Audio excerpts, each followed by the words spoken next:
next speaker is Elaina Camacho from Special Olympics Maryland. Elaina shared with me that Special Olympics Maryland to me is a family. I compete in swimming, snowshoe, golf, soccer, bowling, and basketball. I love inspiring my fellow athletes to make their goals and dreams a reality. I'm the first woman LETR liaison for SOMD Athlete Ambassador, and my goal is to become a Sergeant Shriver Global Messenger. Well, Elaina, you are amongst some of them tonight. So let me hand this over to you, everybody. Elaina Camacho.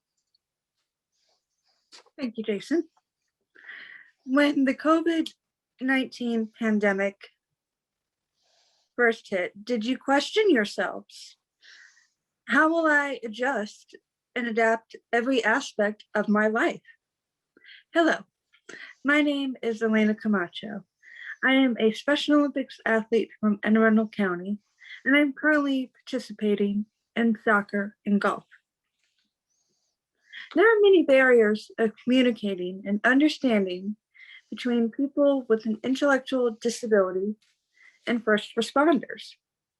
How will we work together to better communicate an understanding between people with intellectual and cognitive disabilities and members of law enforcement and emergency medical services?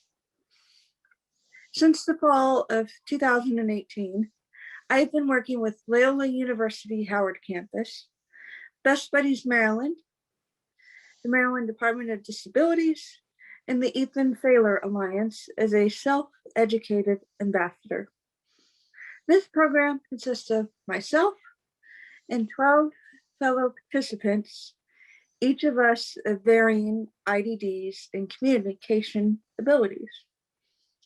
We participate in a variety of role-playing scenarios to give police officers and EMS members an idea of what to expect and the proper techniques of when responding to a 911 call involving an individual or a group of people with an intellectual disability.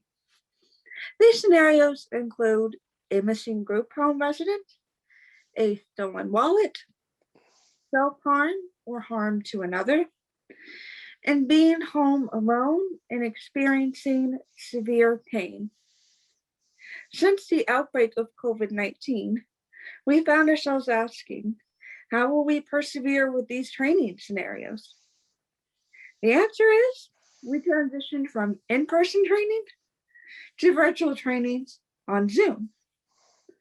I'm sure many of you found you can relate to struggling with having to adjust and adapt to the virtual realm in everyday aspects of life, such as work, education, and social lives. There were both pros and cons as to how we would persevere.